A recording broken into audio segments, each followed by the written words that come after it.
and the war situation is coming in front of us. So we need to have the relation with Allah subhanahu wa ta'ala so that Allah help us.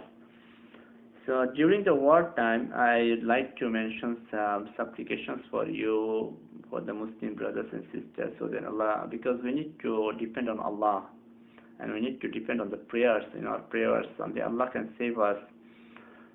During the war situation, people, the enemy will be coming to kill us, and the most disturbing thing that happens during wartime is with the women. When the kuffar enters in the Muslim country, they insult the women, they do very bad thing with the women. So we need to save them, we need to save our wife and children, our girls. So I mentioned, there's a supplication of three verses from the Quran. If you recite these verses, you will be disappeared from the eyes of the enemy. So this is the time we need to learn these verses. أفرأيت من اتخذ إلهه هواه وأضله الله على علمه وختم على سمعه. No. It begins with, this is the third verse. The first verse is وجعلنا على قلوبهم أكنة أن يفقهوه وفي آذانهم وقرا. The second verse is أولئك الذين طبع الله على قلوبهم وسمعهم وأبصارهم. And the third verse is أفرأيت من اتخذ إلهه هواه وأضله الله على علمه وختم على سمعه وقلبه وجعل على بصره غشاوة. So these first two verses they're not the complete verse, the portion of the verse, the thing that I mentioned. Try to learn. So if we read these verses, and you will disappear from the eyes of the enemy. Also, if you stay at the house, try to recite these verses and blow by your mouth to the windows and doors of your house, and Allah will protect you. And also there is the verse that Rasulullah sallallahu alaihi wasallam used during his migration from Makkah to Medina is in the Surah Yasin. وَجَعَلْنَا مِنْ بَيْنِ أَيْدِيهِمْ سَدًّا وَمِنْ خَلْفِهِمْ سَدًّا فَأَغْشَيْنَاهُمْ فَهُمْ لَا يُبْصِرُونَ. So recite this verse again and again during the time of fleeing, so Allah will protect you from the eyes of the enemies. And in another narration, it comes from the beginning of Surah Yasin to the 9th verse of Surah Yasin. All these verses you can recite to protect yourself, to getting disappeared from the eyes of the enemies. And to save a house, wife and children, there is a great supplication from Abu Darda radiallahu anhu, where Abu Darda radiallahu anhu was sitting inside a masjid. Someone came to him and said, "Oh Abu Darda, your house is burnt by fire." Then Abu Darda radiallahu anhu said, "You are lying." Then another person came and said the same thing, "Your house is burnt." He said the same words to him, "You are lying." Then a third person came, "Abu Darda, your house is burnt." And he again said to him, "You are lying." Then a fourth person came and he said to Abu Darda radiallahu anhu that fire was there in your area, but the fire stopped near your house. In front of your house, the fire stopped. Then Abu Darda radiallahu anhu said to him, "You have told the truth." Then all the people who saw all the incident, they said, "How you are sitting inside the masjid and telling that these three persons are lying and this one person is telling the truth while he is saying your house is safe? How can you say that?" Then Abu Darda radiallahu anhu said, "I learned one supplication, one dua from Rasulullah sallallahu alaihi wasallam. If someone recites this dua in the morning, his house, his family will be saved." And I recited the supplication in the morning. So how can the words of Rasulullah can be false? how can the words of Rasulullah can be lie when I have recited this supplication and they are saying that my house is burned? It cannot be happen. Rasulullah, the words of Rasulullah cannot be lie. These people are lying. The Rasulullah is always the truthful. So this dua we need to learn a little bit, but we need to give some effort to learn the dua, and this will save us.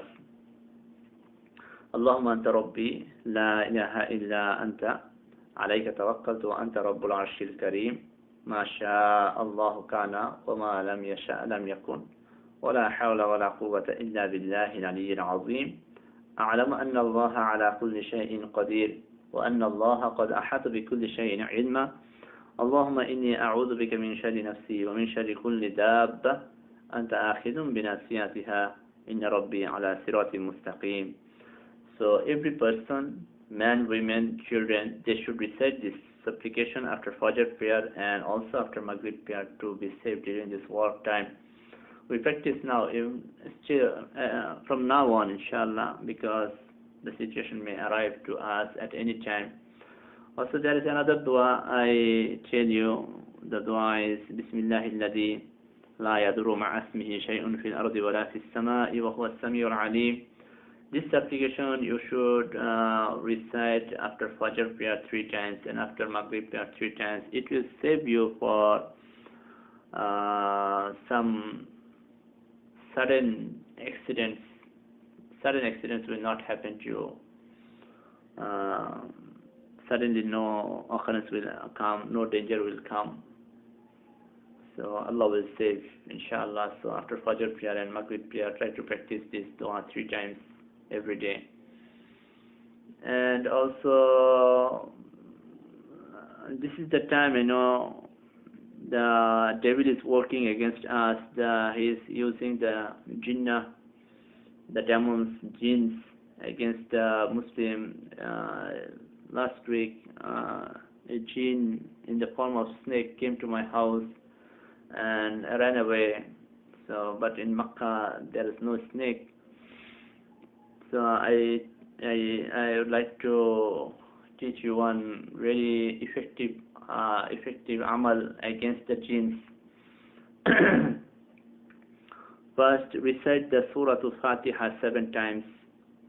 Then blow with your mouth in the water. Then again 3 times Ayatul Kursi. You know the Ayatul Kursi. Then blow again in the water, in the same water. Then 3 times the last 2 verses of the Surah Al-Baqarah, Amana Rasulu, until the end. 3 times, and blow again in the water, in the same water. Then from Surah Jinn, first 4 verses 7 times. Qul uhiya ilayya, from here to Shatata 7 times. Then blow it again in the water. Then 3 times Surah Ikhlas, Qul huwallahu ahad, and then blow. Then 3 times Surah Al-Falaq, Qul a'udhu bi rabbil falaq, this surah, then blow again. Then 3 times Surah Al-Nas, then blow again. And finally, there are 11 verses in the Surah Falaq and Surah Nas together. 11 verses. When you do like this, قُلْ أَعُوذُ بِرَبِّ الْفَلَقِ مِنْ شَرِّ مَا خَلَقَ, like this, every verses you recite, make a blow there. Like there will be 11 blow. So this water, when you finish all these amals, take some water in your hand and give it to your head, in the open head, not in the cap, in the head, in your head, and scatter something to your chest and drink the water. And do this for all the members of the house. Yourself, your wife, children, anyone is present there, then you will be saved from the devil, you will be saved from the jinns, any attack from the jinns, because during the time of Al-Mahdi, it comes in a narration, the Muslims will be attacked by jinns in different ways. And also this amal is so effective that if some person is affected mentally disordered by jinns for a long time. It happens many times that some people are affected by attacked by jinns. You can do this amal for a certain period, 40 days, because if you do this amal, the jinn will leave away, but if you stop, it will come again. So if you continue for a month or 40 days, it will never come, and it cannot harm you anymore. And in the house, you better use a jar or a container for the water that you will drink. Like in my house, what I do, I put some drinking water in a jar, like 14 liters. Then I make these loaves with the amal, then put it in the cooler, so my wife and children and I myself continue drinking. When it finishes, I change the bottle and give the amal again, do the amal again. So continuously it goes on. So they cannot attack us, they cannot attack you, inshallah. All the family members should use the water every day in the evening. The water to be given in the head, everything every day in the evening, because when the sunset, from the sunset to the sunrise, they are most effective to attack the mankind. May Allah help us. We need to depend on the amals now. We need to save ourselves by these amals. There are so many other supplications. Maybe if I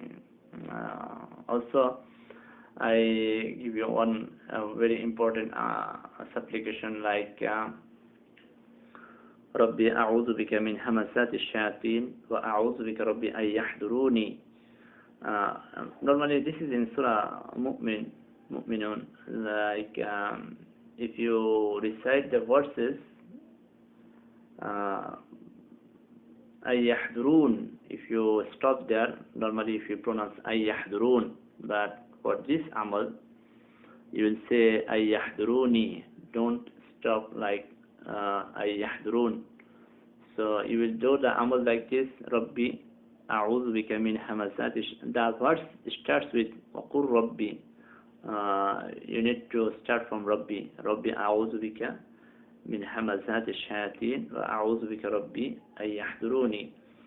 Recite this dua, supplication, 3 times after every Fajr Salah, 5 times a day, 3 times after every Fajr Salah, for every Salah, 5 times a day, 3 times after every Salah. Then you make when you recite the verses 3 times, then you make a blow here in your chest, then at the right side, pointing towards the back, one blow, and pointing towards the left, like this.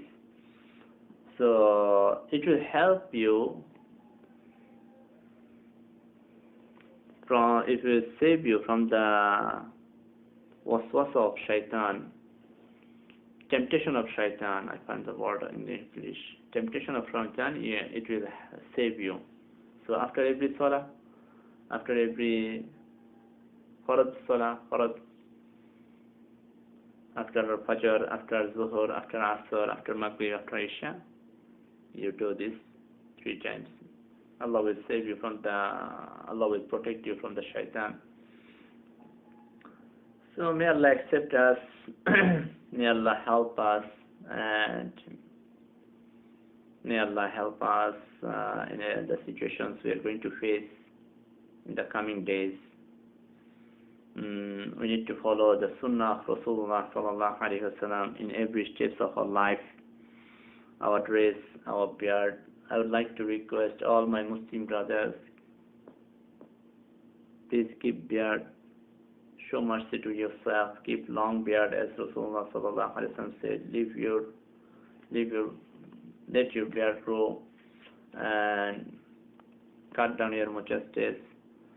So, and use the cap. And there are so many types of cap available, like big caps. Better we use the simple one.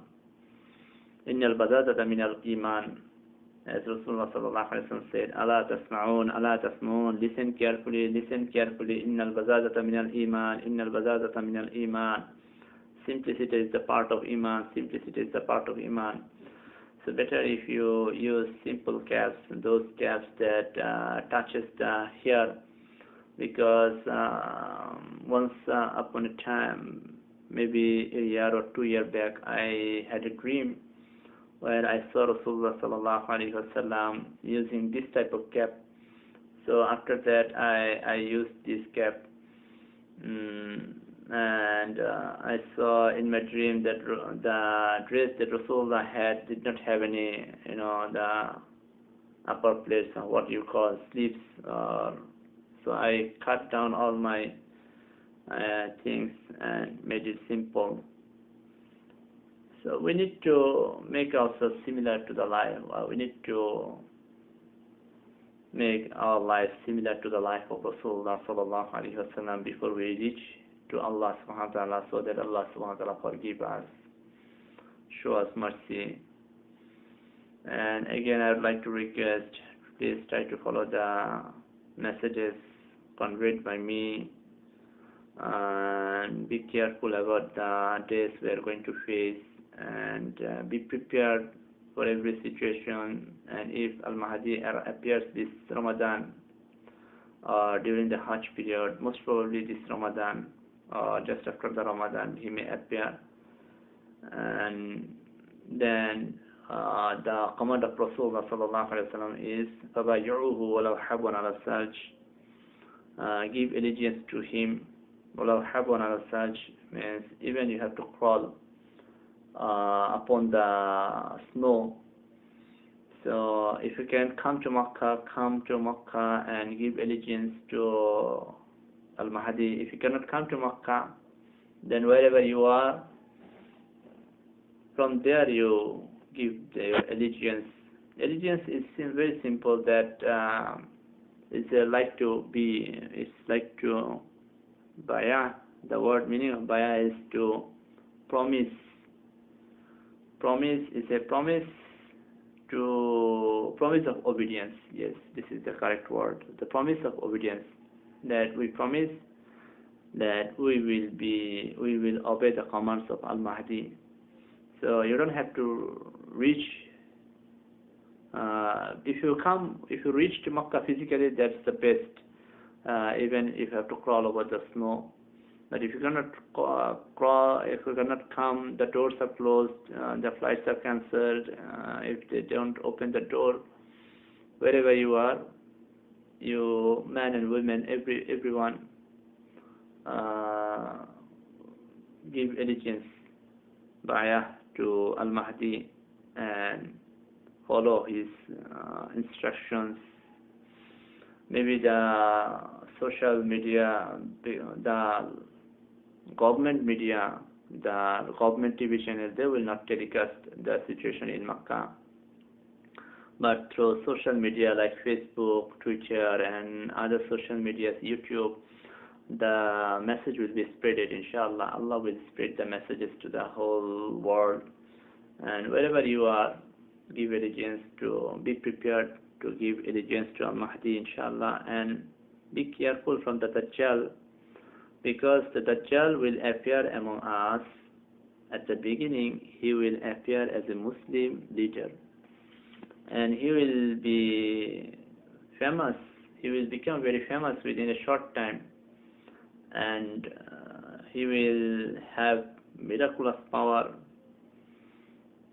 So, in the other side, Al-Mahdi will not have such things. He will be a simple person, wearing simple clothes, wearing a very simple thing, a simple person. And Dajjal will be someone very special. So people will be attracted by Dajjal and will not be attracted by Al-Mahdi at the beginning. So we need to be very careful, because Dajjal will arrive anytime now. Al-Mahdi will appear anytime now. Again, we need to understand Dajjal is existing, but when people will come to know about him, that's the incident of appearance. Al-Mahdi is now in Makkah. There's no doubt, inshallah, Al-Mahdi is now in Makkah, that very soon, maybe within few days or weeks, he will appear among us. Be prepared, inshallah, and convey the messages of Allah subhanahu wa ta'ala, and convey the messages of Rasulullah sallallahu alaihi wasallam, and warn about the hereafter and the situation of the afterlife to all Muslim brothers and sisters within your network, and also try to convince the non-Muslims, your friends and family, so that they come to Islam. And this is our duty. That's why Allah subhanahu wa ta'ala has sent us to this earth. May Allah accept all of us. Ameen.